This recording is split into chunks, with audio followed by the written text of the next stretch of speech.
Hey everyone, and welcome right back to The Explainer. Today, we're unpacking one of the most intense, psychologically charged moments in all of ancient literature. We are jumping straight into texts 15 through 25 of the Bhagavad Gita, specifically the opening scenes on the legendary battlefield of Kurukshetra.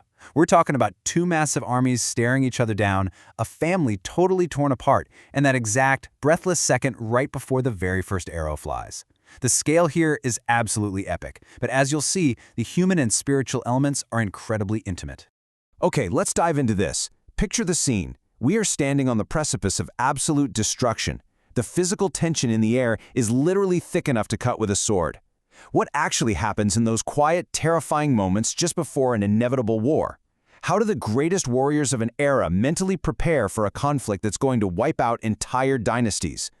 The source text doesn't just give us a dry, play-by-play list of military maneuvers, it gives us this profound, deeply immersive look into the sensory and psychological stakes of everyone on that field. So the first thing that shatters that heavy silence isn't a weapon at all. It's a sound, a massive physical manifestation of impending doom. The text describes this deafening roar of conch shells echoing across the battlefield. And this isn't just a basic signal to charge, it's straight-up sonic warfare. The sensory storytelling of the source material here is just amazing.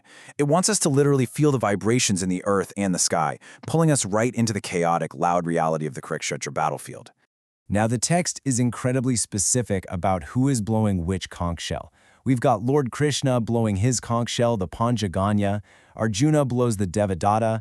Bhima, who's described as this voracious eater and performer of Herculean tasks, blows his terrifying conch shell called Pandram.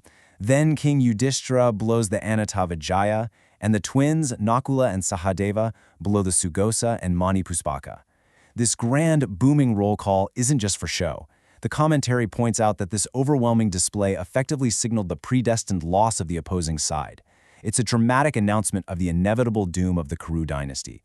And this brilliantly illustrates the immense psychological divide between the two armies.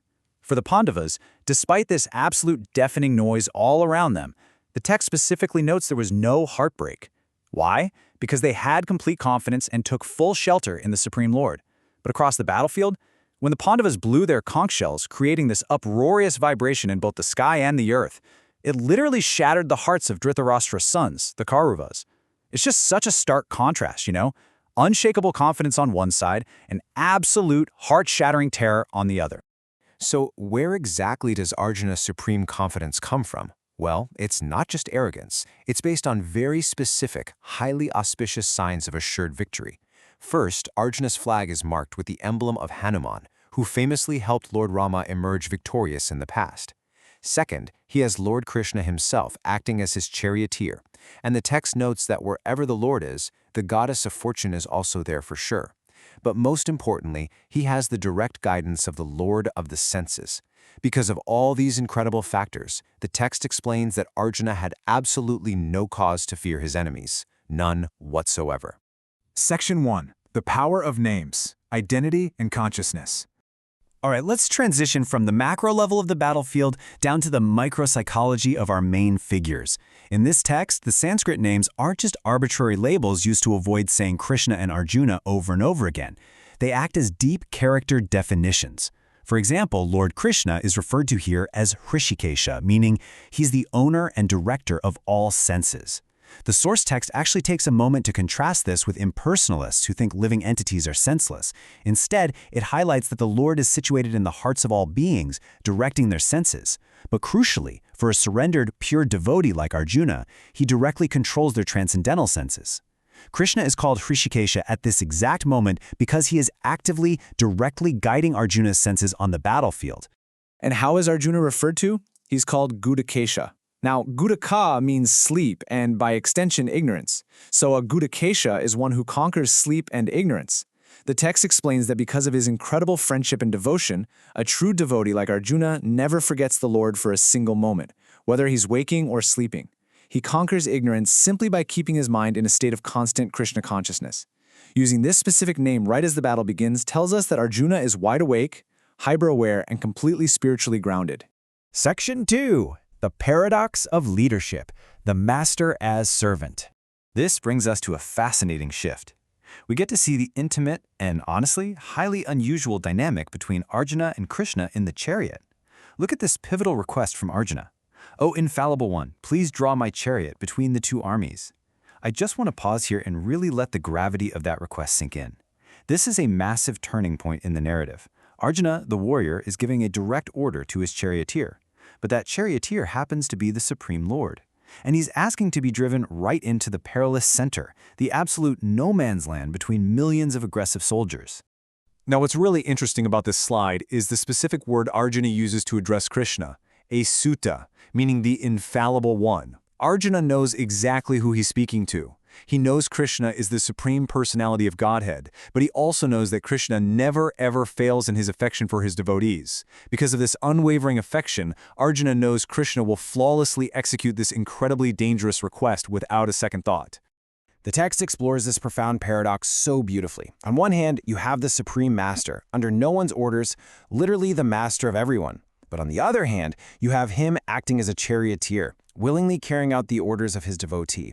The source explains this sweet, transcendental relationship. While the devotee always wants to serve the Lord actually obtains immense transcendental pleasure in taking orders from a pure devotee.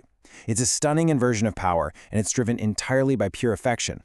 Let's move to Section 3 and see how this builds, confronting the enemy. As the perfect charioteer, Krishna immediately draws that fine chariot right out into the dead center, perfectly confronting the enemy lines. Now, why did Arjuna want to go out there? The text is very clear when clarifying Arjuna's tactical mindset. Arjuna did not go out there to seek peace. There is no peacemaking happening here. He was forced onto this battlefield by the obstinacy of Duryodhana, who completely refused any peaceful negotiations. Arjuna just wanted to look at the birds of a feather who had flocked together to support Duryodhana's evil plans. He was there to estimate the strength of the forces he had to face, looking his massive obstacle dead in the eye. And right there, right in front of the opposing generals, Bhima and Drona, Krishna says to Arjuna, "Just behold, Partha, all the Kurus who are assembled here." The commentary notes a vital detail here. Krishna, as the Supersoul, knew exactly what was going on in Arjuna's mind. He knew exactly why Arjuna asked to be placed there, and he positions the chariot precisely to give Arjuna the full, overwhelming view of his own family arrayed against him. So the crucial point is the name Krishna uses right here, Partha. Partha means son of Pritha, or Kunti, who is actually the sister of Krishna's own father. By calling him Partha, Krishna is emphasizing their deep family bond. But as the commentary reveals, this is also a bit of friendly joking. Did Krishna actually think Arjuna wanted to back out and not fight? No way. Krishna never expected that. He is lightly teasing his friend, knowing full well the monumental internal struggle that looking at his assembled family is about to trigger in Arjuna. Which leaves us with a pretty powerful question to wrap up this explainer. Did Arjuna pause between the armies to surrender, or to measure the immense weight of the inevitable battle ahead? It was to observe, to measure, and to confront the reality of his duty before stepping into it. Think about how this applies to us, right? When we face massive, overwhelming obstacles in our own lives, do we rush in blindly? Do we retreat in fear? Or do we have the courage to ask our charioteer to pull us right into the middle, just to look the challenge in the eye before we fight? It's a brilliant lesson in observation, consciousness, and courage. Thanks so much for joining me for this explainer. Keep asking those big questions, and I'll see you next time.